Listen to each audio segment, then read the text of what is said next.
Okay, gihimo ko ni nga presentation aron maka-share ko sa ako ang mga higala, mga amigo,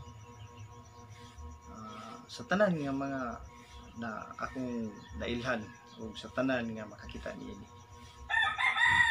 So sa dili pa ta moadto sa unahan sa paghisgot niini unsaon pag-ila sa tinuod nga Dios, no? So nindot kayo ni nga topic mga higalaan ako makaigsunan kining unsaon pag-ila sa tinuod nga Dios. Kay kini manggod sa atong panahon karon dapat makaila kita, no? Makaila ta sa tinuod nga Dios. Apan sa dili pa ta mo palayon sa unahan, magaampo sa ako. Labing gamanan balahan ako nga Dios, samahan nga nakas kita sa mga langit. Ikaw ang Dios nga takos nga pagkadaygon, simbahon tungod kay ikaw may naglalang sa kalibutan. Lakip sa tao Ginoo. O anaa ka sa tanang dapit, sa tanan ng tibok universo. Tapos ka o Dios nga amo karon pasidunggan. Amahan samtang ako magahimo nining pinasahi nga pag-present sa imong mga pulong unsaon nga makaila ang mga katawhan usab diha kanimo bani kami naagi sa imong balang espiritu. Sabta kami niini. Okay, kung wala ka wala gay kamera may. Salamat sa imong pagkamay pagtubagan tanan namin sa ngalan ni Hesus. Amen. Okay. So, importante kaayo nga kita makahibalog yun o makaila gyud ta sa tinuod nga Dios. Kay kung dili ta makaila niini, may posibilidad nga kita magsimba og lain nga Dios. So ang pangutana dinhi, unsaon pag-ila sa tinuod nga Dios? Okay, padayon ta. Unsa ang pagka-Dios? Kinahanglan ato sa mahibaw-an kung unsa diayni ang pagka-Dios ug ang kinaiya sa Dios. Unsa ang pagka-Dios? Padayon ta. Ingon dinhi sa Salmo 92, sa wala pa patunghaa ang kabukiran kun ang yuta ug ang kalibutan nga imong gihimo, bisan gikan sa walay sinugdanan ngadto sa walay katapusan, ikaw mao ang Dios sa gihapon. Unsaon nga makailas tinuod nga Dios? Matud pa sa balaang kasulatan o sa Biblia, sa wala pa daw bukid, wala pa'y bukid, wala pa'y yuta, wala pang kalibutan, wala pa magsugod ang kalibutan, ingon dinhi ngadto sa walay katapusan, ikaw mao ang Dios. Sa to pa ang Dios di ay makigalaan ako makaigsunan. Wala pa'y kalibutan, naa na siya, kumbaga permanente. Ingon dinhi ikaw ang Dios, mao ang Dios sa gihapon. Sa to pa ang Dios walay sinugdanan, walay katapusan. Sinugdanan o katapusan, diha na permanente. Wa pa matukod ning kalibutan, diha na day mao day na ang pagka-Dios sa mga kaigsunan. Wa pa'y kabukiran, wala pa'y yuta, wa pang kalibutan, so diha na. Muna nga daghang mga tao karon nga nag-angkon nga naa daw si Kristo, miabot na dinhi sa kalibutan. Igsuon mutuo lang ko nga mao gina siya ang Dios kun mahimo ni niya. Pero kay matud pa dinhi ang Dios di ay diha nang daan wa pa matukod ang kalibutan. Okay, padayon ta. Ingon dinhi Dinidayag 1:8, ako mao ang Alpha ug ang Omega, nagaingon ang Ginoong Dios, nga mao ang sakaron ug ang sa kaniadto ug ang umalabot, ang makagagahom sa tanan. Ang Dios di ay siya ang pinakagamhanan sa tanan. Na may mga mga nahimo nga mga gahom o mga napakita nga mga gahom karon sa TV, sa tanan, daghang mga milagro sa sulod sa kalibutan nga atong gipuy-an. Apan kana tanang gahom iya gina sa Ginoo. Siya'y pinakagamhanan sa tanan. Kagagahom sa tanan. Mahimo niya bisag unsa. So mao din na ang kiniiya sa Dios. Ingon siya mao ang alpha ug omega, no? Karon kaniadto ug sa umalabot. So sa ato pa ang Dios way sinugdanan, wa gyud siya katapusan, diha na siya daan. Unya ikaduhan niya nga kinaiya, makagagahom sa tanan. Siya pinakagamhanan.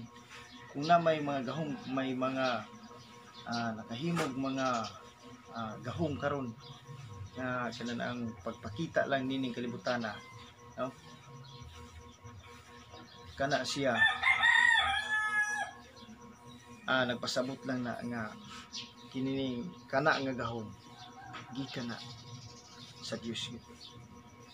Walay mga nahimo dinis kalibutan nga dili gikan sa Dios. Okay.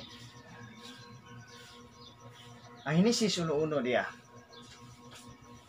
Ingon dinhi sa sinugdan gibuhat sa Dios ang mga langit ug ang yuta. Ang Dios di ay siya mo'y nagtukod sa langit ug sa yuta. Muna nga ang pagka-Dios, no?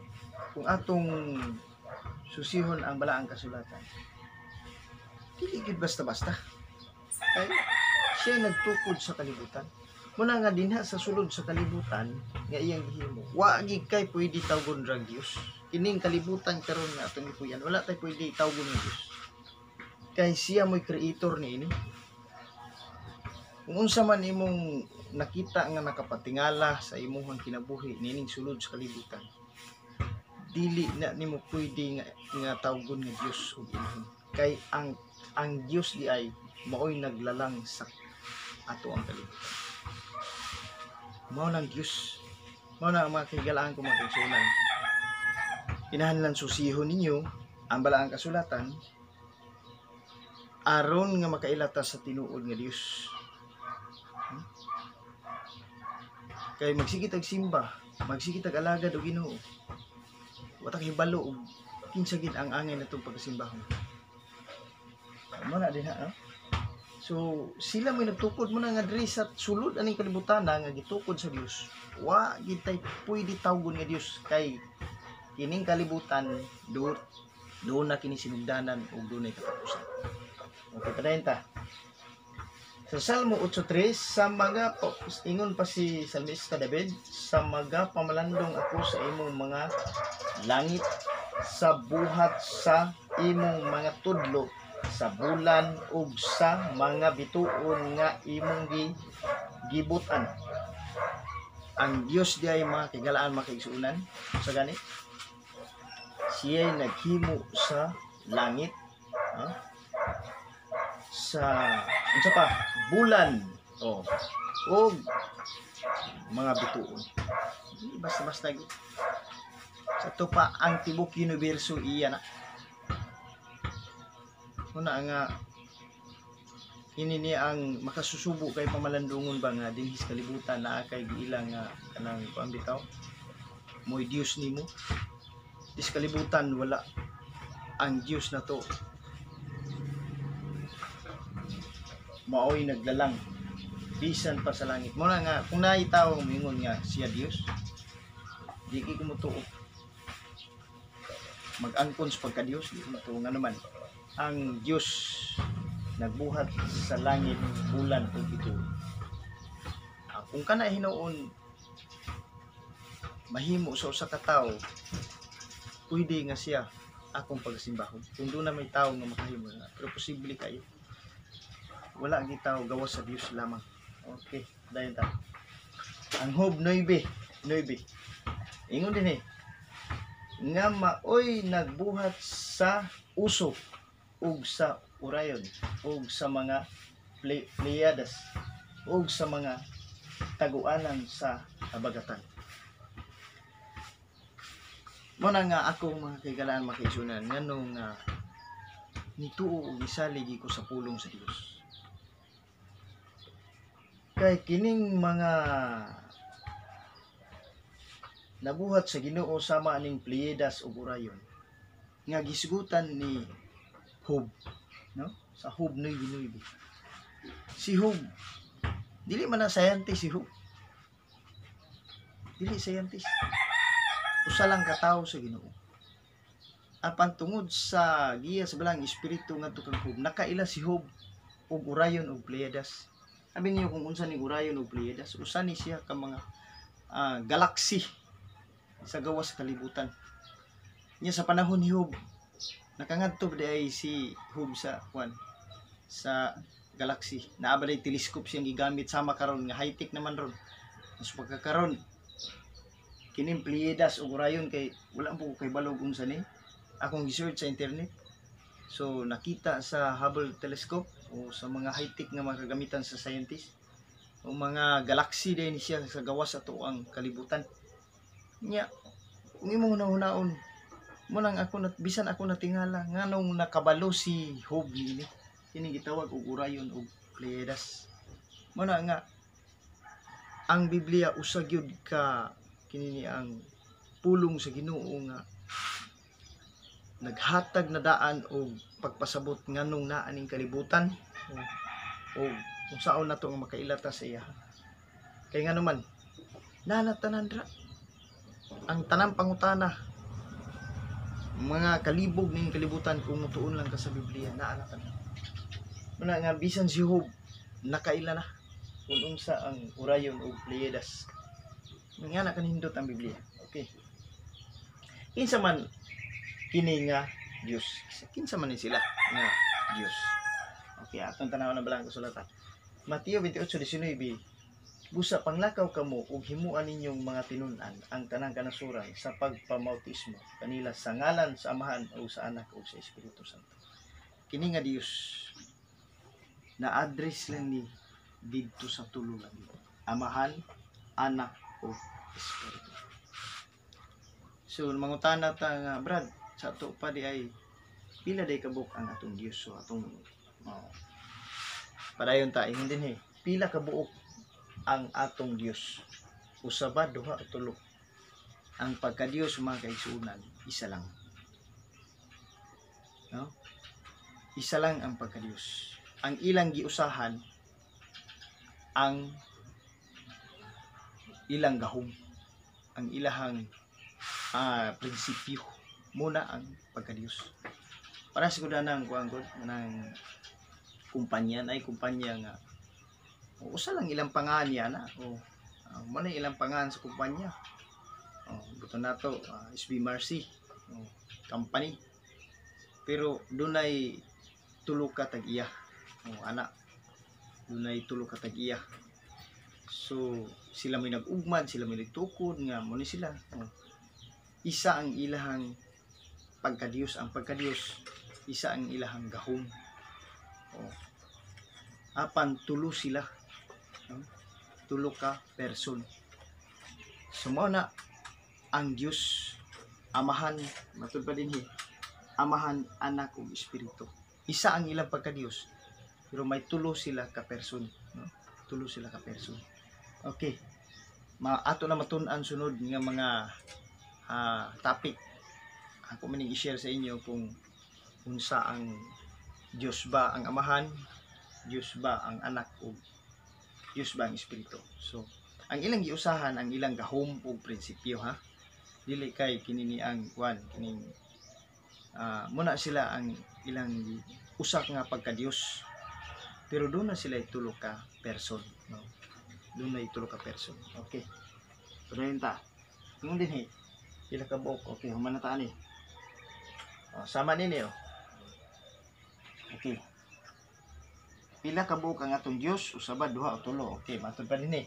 Genesis 18:1 og si Jehova mitungha kang Abraham sa kakahuyan sa Mamre nga sa nagalingkod siya sa pultahan sa iyang balong-balong sa init sa adlaw. Ingon sa 1 sa 2. ug giyahat niya ang iyang mga mata ug mitan-aw siya ug ania karon ang tutulo ka lalaki. Ingon sa uno, si Jehova mitungha kang Abraham diin sa kakahuyan sa Mamre. Ang nagpakita kang Abraham si Jehova, ang amahan. Apan ingon din ni Genesis 18:2, giyahat niya iyang mga mata ni Abraham ug nakita ug mitan-aw siya ug ania karon si Jehova di ay nga nagpakita kang Abraham didto sa Mamre, tutulo ka lalaki. Kinsay nagpakita dito? Mabasig mo iyon tang mga manulunda to. So may mong bakak ang balaang kasulatan, dili. Ang nagpakita si Jehova. Record og gitan-aw gid mismo ni Abraham. Pero pagtan-aw ni Abraham, natingala siya tulo ka lalaki. Tulo ka lalaki. Sa daang tugo na. Muna nga kanang tulo ka lalaki, mao na siyang amahan, anak o espiritu. No? Nga nagatindog atubangan niya. Okay, dayon ta. Ang pangutana, mahimo ba kini sa amahan, anak o balaang espiritu? So mahimo ba? Sila ba ang matawag na to authorized gyud nga katong tanan nga atong gibasa kagaina, mahimo ba gayud nila? So mana nga ingon din hiyo kung atong basahon ang Genesis 1:26. Og miingon ang Dios, buhaton nato. Mana kung bot ipasabot nga kinsay miingon ang Dios. Pero buhaton nato ang tao. So dili siya singular, plural. Ang miingon Dios ha. Buhaton nato sa bot pasabot, dili lang kay usa ka person ang Dios, kundi tulo sila. Kay nato man, dili man nako. Kay kung ingon ta nga miingon ang Dios, buhaton nako, isa ra na. Pero kay ingon man nato ang tao sumala sa atong dagway, sa tupa, may posibilidad nga ang Dios di ay tulo. Ang tao sumala sa atong dagway, ingon sa kasama nato og magabuot sila sa mga isda sa dagat ug sa mga langgam sa kalangitan ug sa kakahuyan, kahayupan ug sa tibuok nga yuta. So ang Dios di ay mo'y naghimo sa tao, dagway, ug nga aron gitugutan nga mo'y magdumala sa isda lang sa kalanggaman o kahayupan. So ingana ka makagagahom ang atong Dios. Siya'y may naglalang sa kalibutan. Okay, padayta. Kinsa ang may katungod nga pagasimbahan? Mo ni ang pinakang pangutana. Kinsa man ang may katungod nga